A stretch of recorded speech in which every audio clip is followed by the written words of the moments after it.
Good evening. My name is Chris Monroe, and it's my honor and privilege to serve as superintendent for Santa Cruz City Schools. Buenas tardes.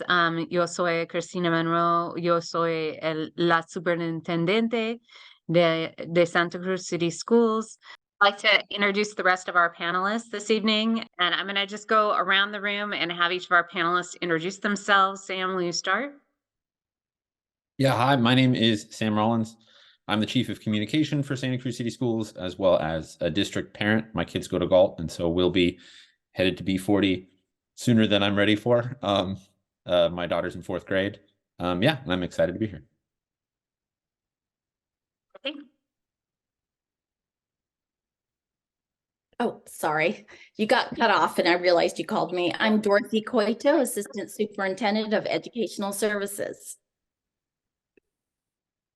Eric? Hello, my name is Derek Kindle, and I am the principal at Mission Hill Middle School. Good evening. It's nice to have you all here. My name is Casey O'Brien. I'm a Director of Student Services at the school district and the former principal at Branciforte Middle School for the past 5 years. And I currently have a 7th grader there, and it is an amazing place. Thank you all for joining us this evening. Each year we try to provide an opportunity for families to learn about that next level of schooling that your child may be preparing for. And Sam Rollins, our Chief of Communications, is going to walk us through some information about our middle schools, and the rest of us will be available to answer questions. I'm a proud parent of 2 graduates of our school district who had amazing experiences at every grade span. And we are grateful to you for entrusting us with your children. All right, can everybody see that? Did it happen? All right, thank you so much for being here.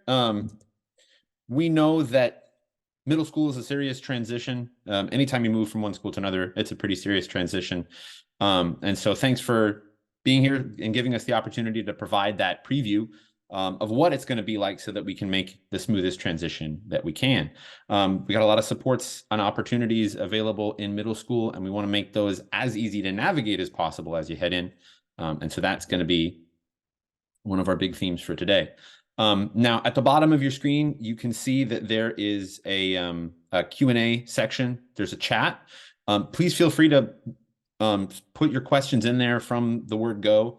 And some of my colleagues will be answering those questions in text as we go. And then some of them will focus on at the end once we get to our Q&A. And yeah, we're excited about a transition to middle school because students who are transitioning into middle school have really reached an exciting point in their development where they're exploring independence much more and looking for opportunities to take agency over their time, whether that's athletics, arts, music clubs, the enrichments that we have available. And then, of course, have more capacity for complicated concepts and curriculum, and are probably beginning to see the path further ahead than they were in elementary school, which is true of parents at this point as well, obviously. So we really believe that students need belonging, encouragement, and room to explore as they move into middle school to develop not only as students, but as people as well. And so that is going to be the bulk of what we're talking about today, is how we offer that and how to make the most of it. Every time we speak to the general public, we like to start by putting up our goals and our beliefs. I'm not going to read through all of them right now. We will be posting the webinar slides as well as the recording on our website, so you'll be able to see that later. Usually by tomorrow we'll have those slides posted. But the summary is that we believe that education is that place that gives everyone a fair, strong start, and the opportunity to have a great beginning to allow everyone to make the most of themselves, so they can develop and have a prosperous future. It's our responsibility to put all the support and opportunity at their disposal, at the disposal of every student, so that they can reach their highest potential.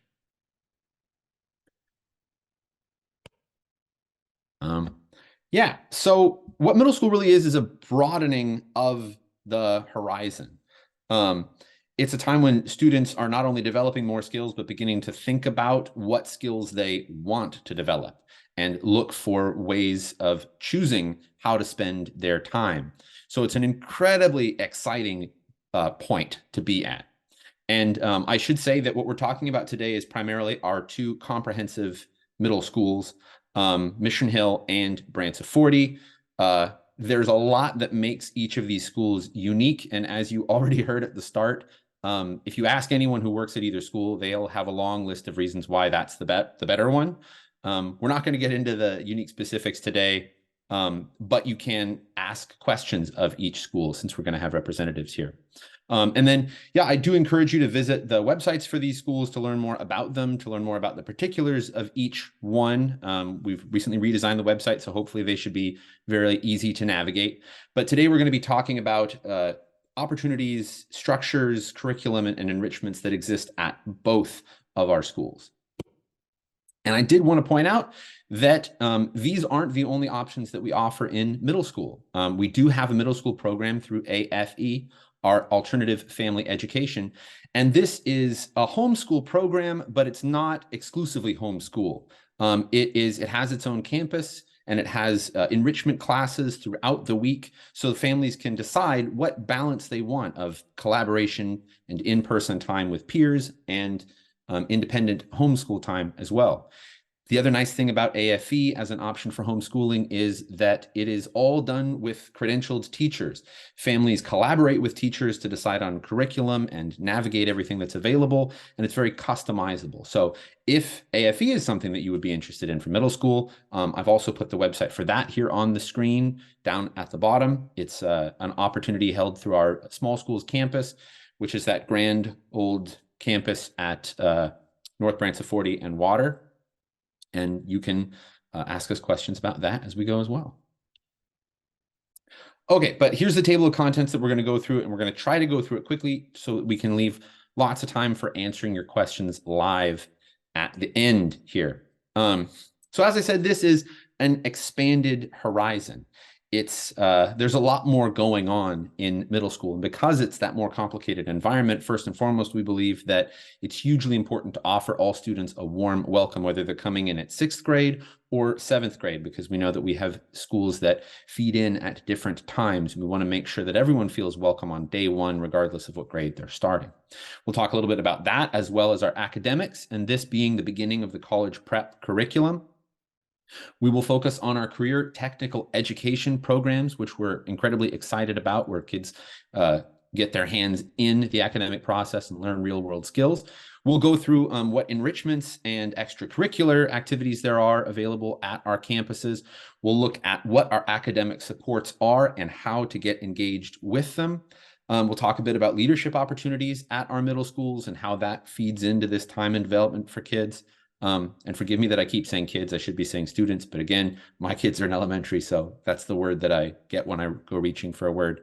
We'll look at our social, emotional, and mental health supports that we have on campus. We're really proud to be able to have such a robust system of supports. We'll go through it and talk about the ways to engage with it. We'll talk a little bit about connection opportunities and the diversity of perspectives at our schools before going over some school safety specifics, and then talking briefly about how to get engaged as parents going forward. So first and foremost, it's incredibly important for middle schoolers to have that warm welcome when they come onto a campus. We wanted to talk a little bit about what that looks like. This is a momentous time. It's the biggest school transition that students have had at this point because they spend so long at elementary and it becomes such a home. And we really want to be cognizant of that fact as we're welcoming in a new batch of 6th graders and 7th graders each year. So our campuses have a newly expansive team of counselors and mental health experts. We have a licensed counselor at each school who not only have office hours and see students, but help to plan events and inform site-wide work with students so that everyone is coming at welcoming students in with an informed perspective of the emotional landscape that students are dealing with at this time. Added to that, we have a social emotional learning curriculum in our classrooms that that aims to promote understanding of emotional landscapes and help kids regulate, self-regulate their emotions, build a vocabulary around the feelings that they have, and making sure that they're communicative, and that we have an inclusive environment where everyone is reassured that they're going through this process together. And they're met pretty much day one with a huge array of connection opportunities on our campuses. Since they're not just spending all of their time in one classroom. We have over 15 clubs at our schools that are started by students, varied athletic teams. We'll talk about both of those opportunities a little bit later in the presentation. But, we also have performing arts. We have something called, that we call Arts Academy, which are enrichment classes that are held after the normal school day on Wednesdays, our short day. And we'll talk a little bit more about what those opportunities look like. There's a lot going on from day one to get students engaged, and we do a lot to help them find a place on campus outside the regular classroom where they feel at home and they feel they're belonging. And then our whole staff is trained and committed to having open doors and encouragement as they welcome students on campus. And as I said, to make it clear that this is their home just as their last school was. And elements of that more complicated environment that I mentioned are, of course, the fact that students are interacting with curriculum in a different model than before, right? They're not spending their entire day with one class in one classroom. They have dedicated teachers and dedicated classes where they're interacting with subject areas. And so we wanted to give parents a sort of rundown of what our core curriculum is for these subject areas. We have a college prep math course with 2 tracks, a grade level track and an accelerated pathway for students who are particularly thriving and want to be able to keep progressing on their way to high school. Likewise, we have a science curriculum that was developed in collaboration with the UC Berkeley Lawrence Hall of Science that we're really excited about. An English language arts program that covers everything from literary analysis to writing to nonfiction and comprehension. And this is a college prep path as well. It's built to link into the A to G fulfilling work. A to G requirements are what's necessary for college applications. If you haven't already started that homework, that's hopefully a few years down the road. But this program feeds into that high school coursework and is built to feed into that high school coursework, as is our social studies curriculum. We use a National Geographic curriculum, and this is built overtly to be a bridge into high school so that students are prepared for even that more rigorous coursework when they reach high school. And for lack of a better way to put it, we also do our best to bring students into the 21st century and make sure that they have strong tech literacy and even let them interact with the basic building blocks of coding and an understanding of the software landscape. But above even the core curriculum, for the first time for a lot of students, they also have choice in how they want to explore academically. Electives give students the opportunity to start looking at what interests them. And our career technical education courses are a big piece of this. And CTE is something that you're going to hear going forward well into high school. And what these classes are not just skill building or trade courses. They bridge into high school where they are college prep courses. They're academic courses, but they provide an opportunity for students to get hands-on with curriculum and are generally taught by teachers who have professional experience in the areas that they're teaching. And in middle school, we have a rotating wheel of CTE courses every term that students can choose from. I put some examples down here of common courses that appear in that wheel, everything from computer science to woodworking, culinary arts. But that gives students that ability to choose as they go and decide what they want to explore. Likewise, we have a wide variety of athletics at our schools, and this is great skill building and development stuff where it allows students to push themselves, to build discipline, to understand their motivation, to learn a lot about cooperation, and to get opportunities to lead and really test their agency amongst their peers. And I've listed a handful of sports here that we have at our campuses. If you go to your school website and look at the sports tab, you'll be able to see when during the year these sports are played, so that if you have a student who is particularly interested in something, my daughter's really into volleyball, you'll be able to look and see when that's happening at the year so that you can be prepared for it. And then, as I said before, we've got a really thriving network of clubs on campus. And these are great spaces where students can find community, create community, pursue interests, and again, take agency. You know, some of the clubs are built around advocacy topics or real world subjects. And if there isn't a club that fits the interests of a student, you can create a club. And you can learn more about that talking to your administration once you start school. And then also, yeah, we have the Arts Academy courses. So after school on Wednesdays, we hold enrichment courses that students can sign up for. This is another ability for them to choose what to do with their own time. And these, again, they shift, but there's usually a wide variety of courses. The last time that I was through middle schools on Wednesdays, we had mindfulness courses, cooking courses, there's music-based ones. There was a rock band. There's just a sewing circle. Interesting ways, again, for students to pursue skill building, but also spend time with their peers and get to take agency.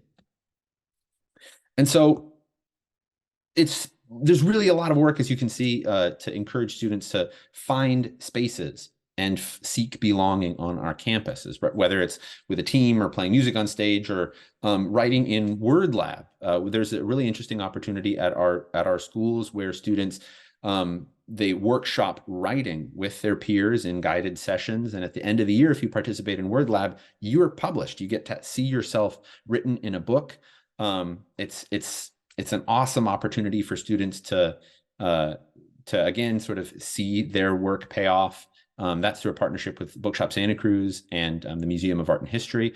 But this is all to say that these schools should be a home for students, ideally in even a more direct way than elementary, since they are able to build and seek their own spaces on campus. But it's not all sort of the fun of exploring. I wanted to talk a little bit about what our academic supports look like and how you can get engaged with them.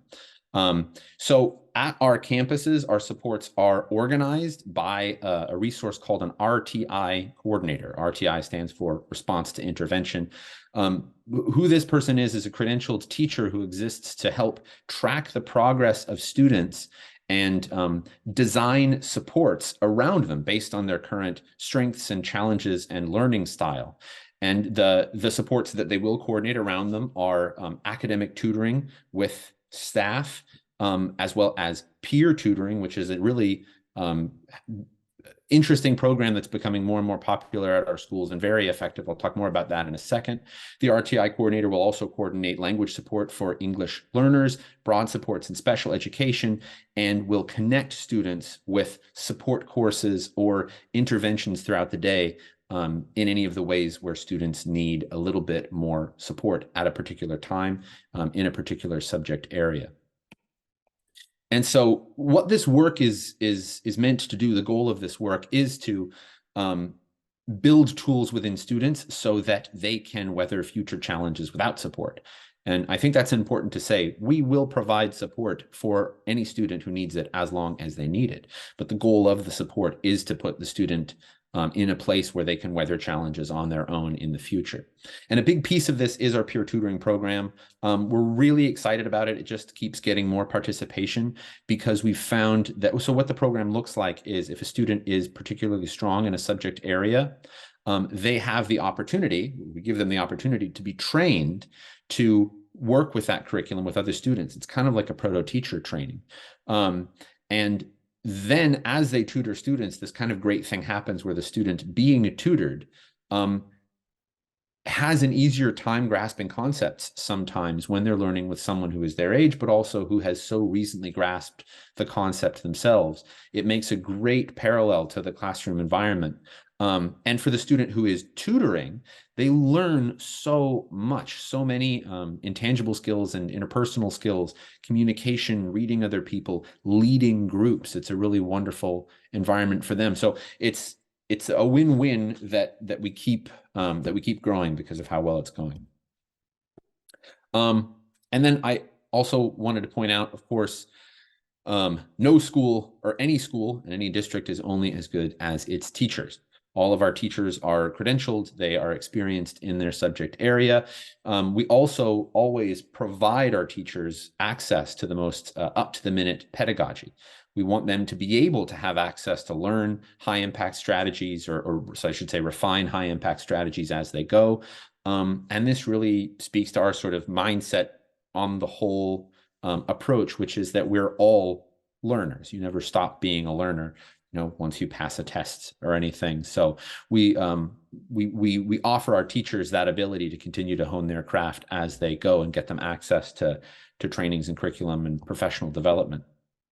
And the other thing that I wanted to point out with our teachers is that they work very collaboratively, because we think that it's very important to build consistency between classes and between grade levels so that students are well understood, so that teachers can share that knowledge and that understanding, and so that wherever a student goes on campus, they're in a space where they are well known. And this really speaks to the whole person approach for students, right? This idea that we're not just helping people become scholars, we're helping people navigate growing up and becoming themselves.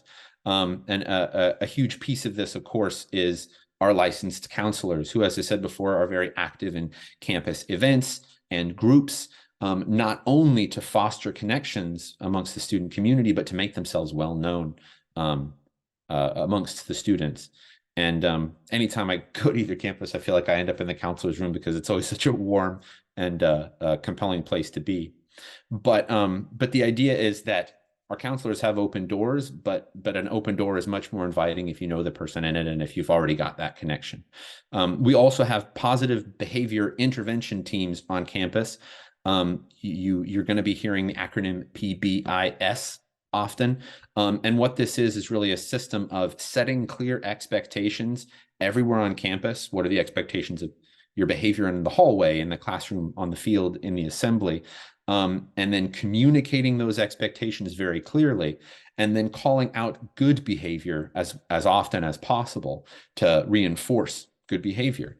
And as simple as that sounds, there's a huge amount of data that taking a deliberate approach to positive behavior really helps behavior at a school, helps students regulate, minimizes behavioral incidents. We've been working with PBIS now for a long time in our district, and it's had wonderful results. So the PBIS team is also on campus there, helping students to, again, interact with that social emotional learning and help to self-regulate. The counselors also provide classroom guidance, in that they inform the work of the whole staff to make sure that the staff is aware of the markers of distress and anything like that, and so that it's a collaborative process, minding all of these individuals on campus. As I said before, we have social and emotional developmental learning built into the curriculum itself, so it's part of their class day as well. And then we also are very tied into family and support resources all over the community, so that if there is any need for a student or for a family that we can't internally address specifically, we'll be able to help navigate those resources and get a family or a student in touch with anything that they need. I did also want to point out that as much as the counselor has an open door, students can refer themselves by talking to their teacher. They can refer each other. Parents can contact the counseling office and say that your student needs to talk to someone, and that could be anything from significant distress to having some challenges in their friend group. You can always reach out, and we want to make sure that door is open to all, not just to the students themselves. And so yeah, the whole goal of this is to sort of build a little city where there's always like lots of things going on for students to get involved to get involved in, to better know themselves, but also better know the community around them. You know, there's more field trips out. They're meeting more people at a faster pace and interacting with more adults and building more relationships.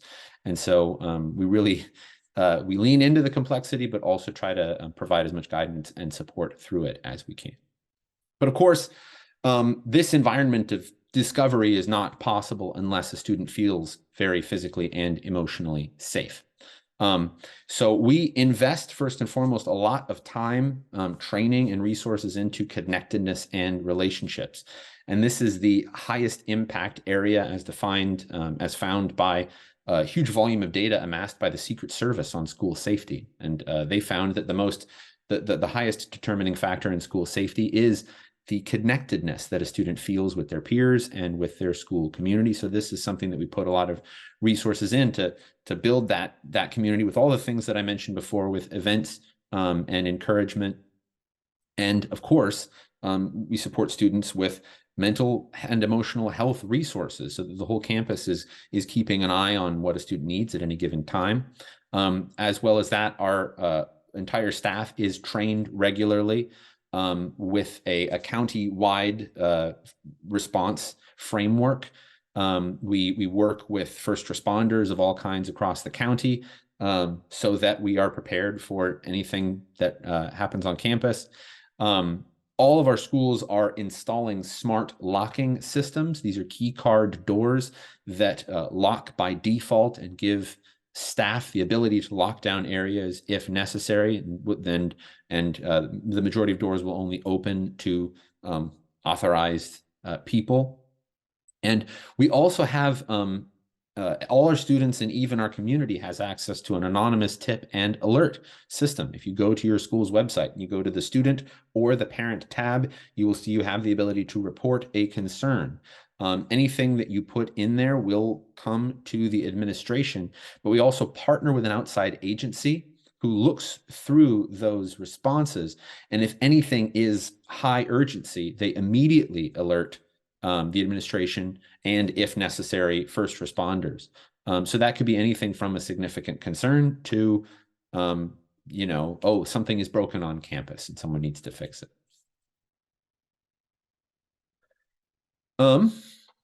And part of the warm welcome of middle school, of course, is demonstrating the belonging of all students at our schools. I know that diversity can mean lots of different things. Ethnic diversity, socioeconomic diversity, gender diversity. Well, at our schools, we really embrace every meaning because we believe that a diversity of perspectives and experiences is really good for a classroom. It drives broader and faster development for all students. We think developing minds need that variety. They need access to each other. And that the greater variety of perspectives within a classroom or a school, the greater a student's connection with the community and the society will be. It's the reason we have thriving LGBTQ groups, cultural groups, and activities of all kinds at our schools. All right, we also wanted to make it clear, and we're almost done before we get more into the Q&A, is that the warm welcome extends beyond the students to the parents as well. There are volunteering opportunities in classrooms and on field trips. Certainly lots of ways to get engaged at events and festivals. I helped make tamales at the B40 Tamalada briefly because I was passing through on something else and someone pulled me in there and was like, hey, you know, and it was a room full of parents and students making food for an event at B40. There are thriving PTA groups. They're not called PTA. I believe that it's the Home and School Club at B40 and the PTC at Mission Hill. But these are groups where parents can get involved in organizing events and activities on campus and in support of classrooms and programs and the school itself. We also have bond site committees and school site committees at our schools where you can either get involved in providing input on what the school's physical needs are as we move forward through our bond work, or just talk to the administration about all sorts of matters involving the school as we're all building our future moving forward at our schools. And then, of course, we have thriving ELAC and DLAC organizations where parents can get involved in providing agency and input over the supports that we have for English learning students. We also have district level groups if you really want to get involved, everything from our CTE programs to our sustainability efforts. There's a lot of ways to try to get involved if you'd like to get involved. And so what are the next steps going forward? You can always contact your principal or your assistant principal at your schools. You can schedule a tour. I've seen these are already starting to start at the high school where families are reaching out and saying, I'd like a tour of the school, or I'd like my student to shadow a student on campus, where they just kind of follow them along in their day on a typical school day to see what it's like. We also have open houses scheduled at both of our middle schools coming up. And I also wanted to encourage everyone, if there's something that you want to know about your school, you can go to your school's website, scroll to the very bottom, and you'll see a contact form. Anything you fill in there goes right to the office, and they've been wonderfully prompt in getting back to families and community members who type anything in there. So with that, that was our big information download on everything that's going on in middle school. Thank you for your patience in getting through it. I hope it was helpful. And now we want to be able to get to questions. So anything that you have on your mind that you want to know about middle school or the process for going forward, please start typing that in the Q&A.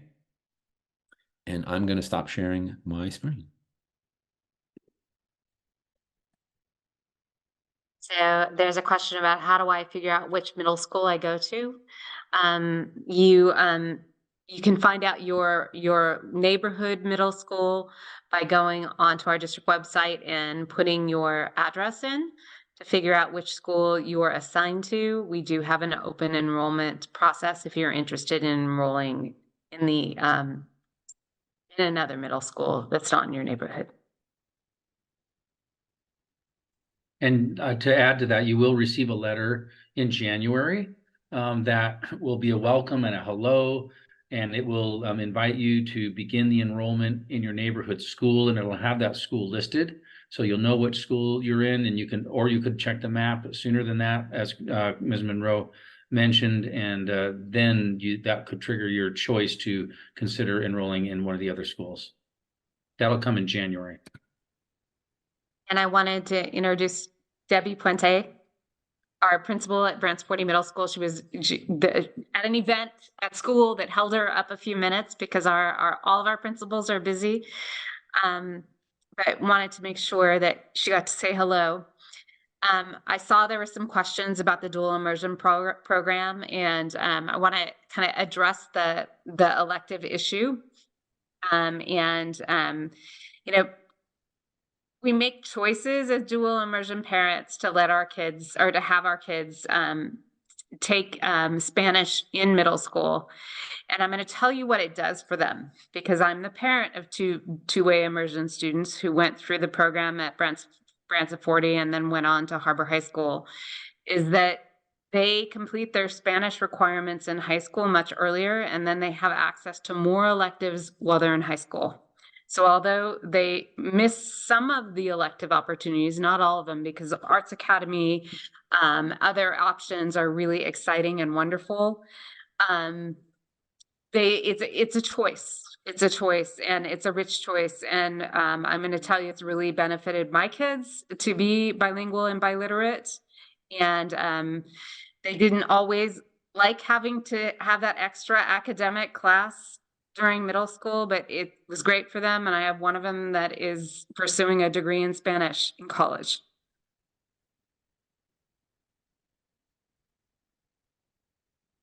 Yes, thank you, Chris. It is a difficult decision to make, and it is a great one to make for your students if they're already on that track. Our students continue to thrive and do really well, no matter if they're in that program or if they're on our elective wheel as they enter in 6th grade. And there's also a question about, are there other Spanish classes offered in middle school? One of the principals want to take that question. Yes, there are. And do you want to talk about them? Yeah, we do offer Spanish classes to 8th graders in middle school with the opportunity to take the high school placement exam at the end of the 8th grade year, and the opportunity to possibly be placed in Spanish 2 for high school. Yeah, and at Branciforte, we do have Spanish for 7th and 8th graders. So they can take it all 3 years. They can, so they can take Spanish. And that's Spanish for non-native speakers. Yes. So it wouldn't be appropriate for dual immersion kiddos because they will be far advanced or more advanced than the level of Spanish in our Spanish 1 for non-native speakers. And I have to say, my kiddo goes to B40 and she's not in the dual immersion, but she really struggled choosing between band and culinary arts because she wanted them both badly. Her 6th grade year settled for band, and this year chose culinary arts. So she's having to make those difficult choices as well.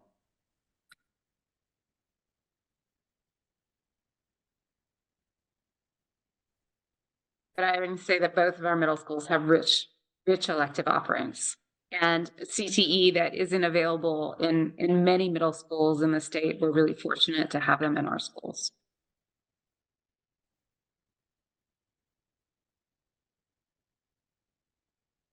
I have to commend both middle schools for their choices and offerings in the Arts Academy as well, because as Sam alluded to, there are just so many unique options, and they're not always the same, because sometimes we'll find a parent with a type of expertise or a different teacher and offer something different and unique, from Taekwondo to rock band, as Sam mentioned, to culinary arts to gardening. Just so many different options that it's really fun. The kids love staying after on Wednesdays. You really do. I had an opportunity to get with the knitting group, and they were so much fun. They giggled and laughed and knitted and laughed, and they were able to use the needles, I guess they are. I don't know much about knitting, but it was just really fun to see them thrive in something that they were really excited to learn and do, and they built their own community through that. And it's just those kinds of opportunities that really help students feel connected and then do really well in their academics. Makes you wish that like workplaces had Arts Academy days. Or it's like, oh, just 3 hours today. We're just what do you want to do? Do you want to knit? Do you want to garden? That sounds amazing. So fun. There is a question for dual immersion dual immersion students who are not zoned for the B40 area. Did they have an easier time going from De La to B40 being outside the zoned area, or is it still the same process? It would be the same process, and I can't think of a time historically that a student in the dual immersion program in De La Viega that wasn't in the B40 neighborhood who weren't able to get in, because there's been enough space annually from historically that I'm aware of. I think that Derek was getting ready to jump in and talk a little bit about the Arts Academy at Mission Hill. Do you want to talk through that, Derek? I was first going to address the electives question. And so all of our course offerings are available on our websites. You can look to see what our current offerings are on our websites. But then usually around February or March, when we start building our master schedules for the next year, sometimes our electives may change just on the availability of teachers or what teachers might be interested in offering. But from year to year, our electives remain pretty consistent with band and choir, different art offerings, and CTE offerings. But check our websites in the spring to see if we're adding anything new and exciting for the next school year. And then with regard to the Arts Academy, again, the offerings in Arts Academy depend largely upon community and teacher support. We have a lot of wonderful community members who provide enrichment at our different schools. We have Arts Academy providers for robotics, drama, art, sewing, cooking. It just depends semester to semester on who in the community wants to come and teach something to our students. And we're always looking for new and exciting things to bring to our kids. At Mission Hill this year, we started a new after-school drama program, and we used to just have drama as a club, and it became so increasingly popular that we've started it now as part of our after-school arts academy. So it's continuing to grow and evolve based on what the students are asking for. And I just want to pop in here. I am lucky enough to be the new principal here after Casey. Mr. O'Brien was here for how many years, Mr. O'Brien? 7? 5. All right. So he is a phone call away, and that's why he's able to answer so many previous historical questions. But I have to say, I got to participate in Cake Wars, which was one of our wheel opportunities. It was a way to culminate the culinary class for 6th graders, and so much fun. Not only did they bake the cake, but they were given a budget. They could only spend so much money. They had to go to the store. They had to figure that out. Very small budget. They had to cook the cake, figure out the recipe, decorate it, and then they were judged, and it was just so much fun. So electives are just a great way for students to just showcase their amazing abilities and their excitement around other things, academics. There's a question about how do students feel safe and reduce their incidence of exclusion. And I know that's a really important topic and something that's always on the mind of our administrators and counselors. And I know at both sites, we offer a lot of school clubs, places where students can go and find their people, like-minded kids that share their interests, and where they can meet friends who are interested in the same things. Our counselors and our social emotional health specialists are really proactive about finding those kids that need a friend, making sure that they have a place to go at brunch and lunch. We have things like our lunchtime chill club and our lunch buddies clubs. And if there's not a club offering that students are interested in, they can go ahead and create a new club. This year at Mission Hill, a group of students created the Dungeons and Dragons Club, and that has very quickly become the most popular club at lunchtime. And there's anywhere from 20 to 30 kids in there every day at lunch, with the opportunity to hang out with kids that enjoy the same thing they do. And we also are really fortunate. We've been able to expand and really bolster our counseling programs at both sites with the addition of people and supports for those kids that need a little extra help fitting into the middle school environment.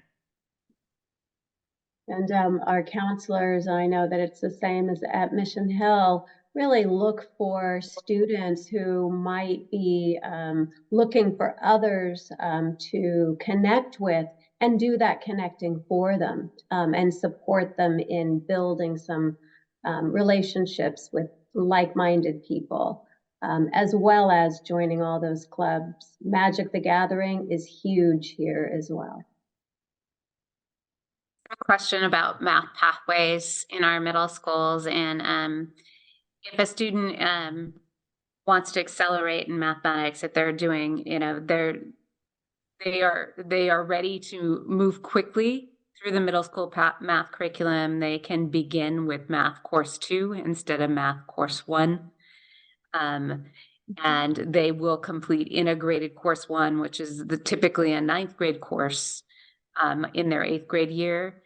That will get them prepared for calculus in high school, but there are also other ways to get to calculus in high school. If you go the traditional route in middle school, take integrated course 1, 2, and 3. There's a way to accelerate in your junior year at Harbor and at SoCal, and through the Excel schedule, you can double up on math at Santa Cruz High.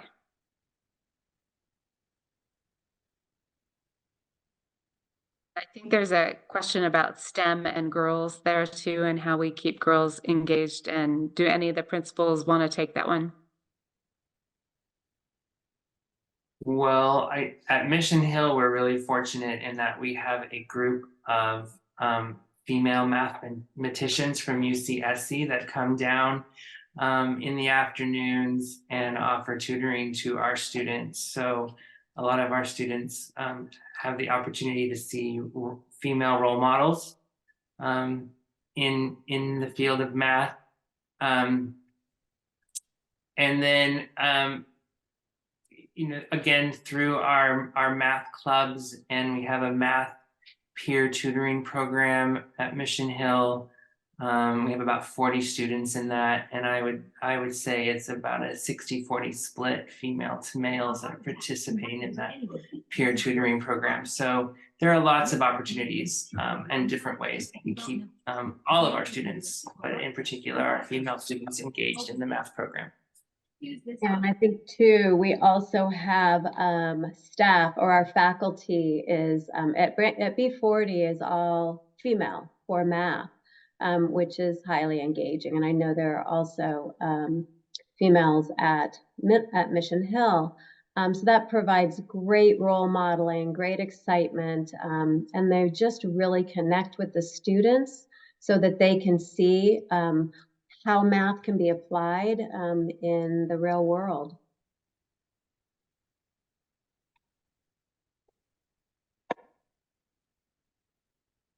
All right, looks like we're looking for what are the electives at Branciforte currently. Well, what I can share with you is I think we've talked about culinary arts, which is very fun. We have Spanish. We also have a STEM class where students go into our wood shop, into our shop, and kind of make real world connections they have all types of opportunities. There's a physics type of emphasis where students are building cars, seeing how far they go, calculating those kinds of things. It's really a hands-on type of experience for our students. We also have, looking here, we have our art class, and we're really expanding the types of things that we do within art. We're doing a lot more now with clay and sculpture, as well as drawing and painting. It's really an opportunity to kind of see what you like to do. And then when they get into high school, then they can expand into other electives that are even more specific.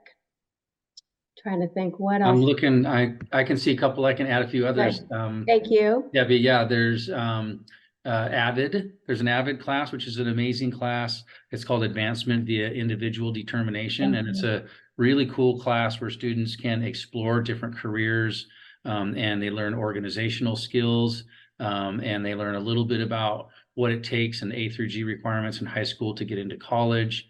So they make it really fun. They do field trips, learn about professional opportunities and getting ready for college. What is Sarah's new elective called? I'm looking at the master schedule. Media arts. Digital media. It's a digital media class. Yeah, talk about that. It's amazing. That's a really fun class. In fact, we're just we're reorganizing one of our rooms, our facilities, the B-In, to actually house kind of a production center a recording center where students can record themselves on using IMAX and can create all types of digital media projects where they're just doing all kinds of creative things.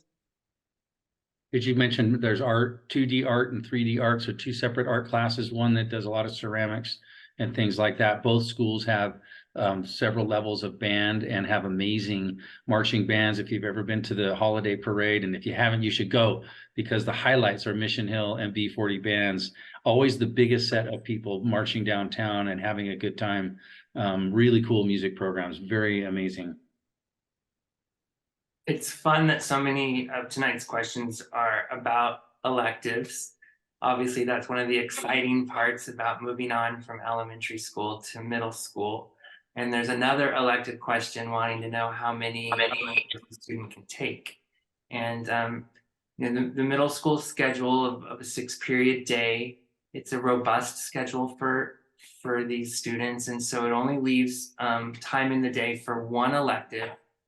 However, our electives can often be taken as a semester-long course or a year-long course. So students can possibly take 2 electives in a school year, and over the course of their middle school career, that'll give them the opportunity to experience 6 different electives between 6th and 8th grade. So there's lots of opportunities to experience all the different electives that we offer.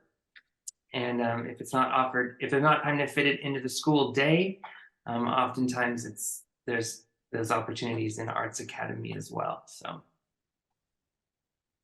the Arts Academy is a great way to expand, just kind of learn some different types of things, get their feet wet. I have to add, there is one way that some students, not a lot, choose to do it, but we do offer a 0-period PE. And I wrote something in an answer to a question on text there. But if there are spaces available in 0-period PE, which is reserved and developed for 2 sets of students that aren't able to access electives during the school day, that are learning English as a second language, or that take support classes because they may have special needs. If there's space in that 0-period PE, some students have elected to take 0-period PE, so they have 7 classes, and that could give them an opportunity to access a second elective. But they've got to be willing to come to school earlier before school, and sometimes there's some slots available for that. Sam, you had a nice reflection on middle school in our district this week that you shared with me. Do you want to share that with parents? Yeah. In some ways, I don't like being unfair to the past, but my experience in junior high, which was set on 7th and 8th grade only, was that everyone involved, I would even say a lot of the teachers at the time, had kind of the mentality of like, you just have to hold your nose and get through it, because elementary school is wonderful and high school is a ton of fun. You just have to get through this. So every time I'm at either middle school, I'm just so relieved as a parent with a kid headed there very soon that isn't the case when I go there. That these are spaces that people want to be in. Kids stay so that they can be in the Arts Academy courses. They come after hours, to help prepare for events and things like that. It would have been the last thing that me or anyone I knew would have wanted to do in junior high. And it's a much nicer place to be than I expected when I started this job. Kids thrive here, most definitely. And it is a big time of growth. There's so much that happens between 6th and 8th grade. And we really nurture and support and provide many opportunities for kids as they're going through that growth stage. And it's also a time when students begin to really want to find their independence. And I always tell parents it's also a time to still stay connected. You give them a little space, you stay connected with the other parents and give them a little space from afar, but it's super important to know what they're doing, to know their friends, families, and be as connected to the school community as you can, because although they're doing this, they still really need you.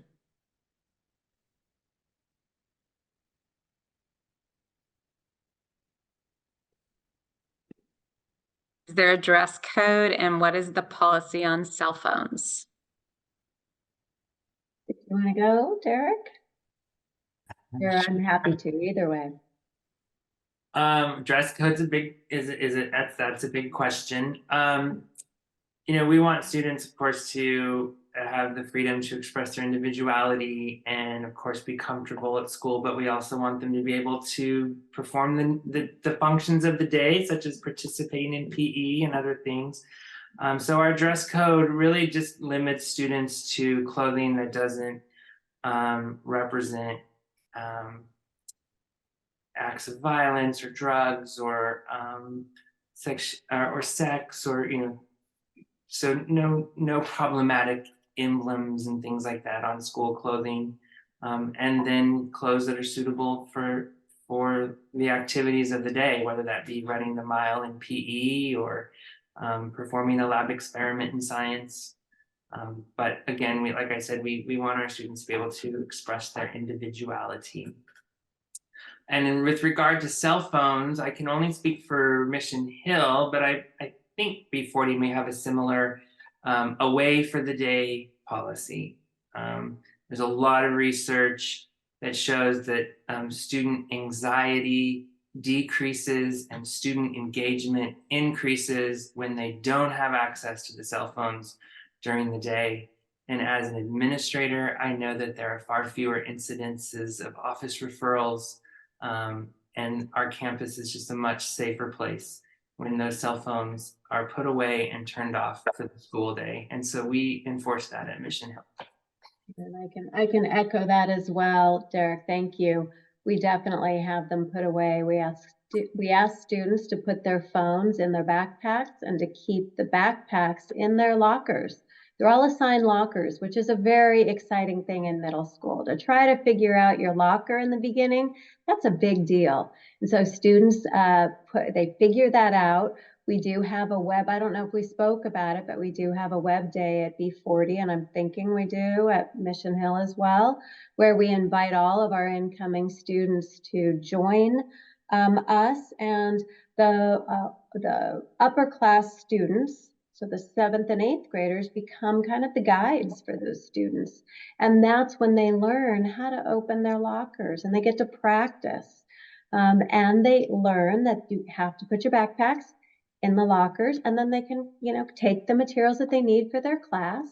But it just keeps them, I think it keeps them feeling a sense of safety, because they know where all of their stuff is. It's always there and it stays through the rest of the day.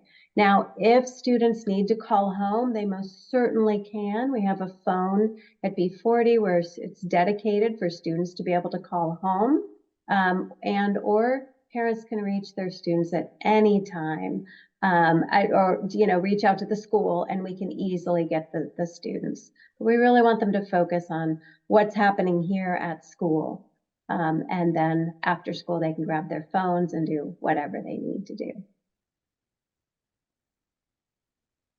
There's a couple questions about is there education and conversation about drugs in middle school? Yes, there is. Do either of you want to take that?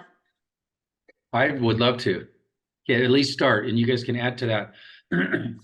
There is, and interestingly and coincidentally, on the 29th of November, I just want to invite you, not forget to invite you. We're having a community forum.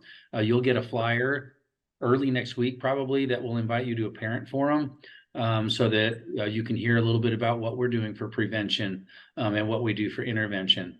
And drugs and alcohol are discussed mainly in our science classes, and oftentimes it's connected to family life, and decision making and things like that, and during those units, but they're mainly talked about in our science classes, preventative measures and the dangers of drugs and alcohol and different things like that. And there was a question about school resource officers. We have one school resource officer who serves our school district.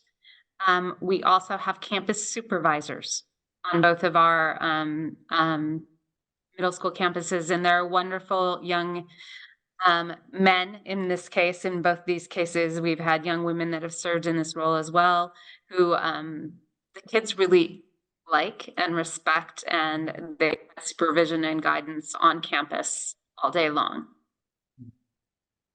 We get to see Officer Kendall at lunchtime most days. for some time, and he's also readily available anytime we need him. And we work very closely with him as we need to on situations that arise where we do need to work with the police department. Not often, doesn't happen often. Usually it's all for fun, and kids love coming up and getting those stickers from him. So he does a great job in connecting with students. We have, you know, we really appreciate our partners in law enforcement in the county, and they have been instrumental this year in bringing a new system, a new safety system. We're probably one of the only counties in the state that now has a county-wide protocol for all first responders around school safety. And every single first responder group, including rangers and the 911 dispatchers, have all been trained in the same language so that we're all speaking the same language when we're talking about school safety and school safety response. I just want to share again that we're really proud of our schools. Our students are awesome, and we love our students, we love our families, and we're glad you're here tonight to learn a little bit about this next grade span that your children are about to enter.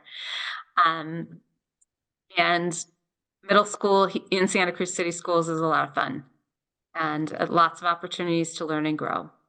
And there's some more opportunities for you to learn about it through our open houses that are coming in at the end of January, beginning of February. You can schedule a tour, you can schedule a day of shadowing, and there's also going to be opportunities when your students are brought onto campus to tour and to hear from counselors and hear from students about what their experiences will be like on campus. Again, want to thank you for being here tonight, and thank our panel and Sam for leading our webinar. And we look forward to seeing you all on our middle school campuses soon. Have a good evening. Thank you all. Take care. Everybody.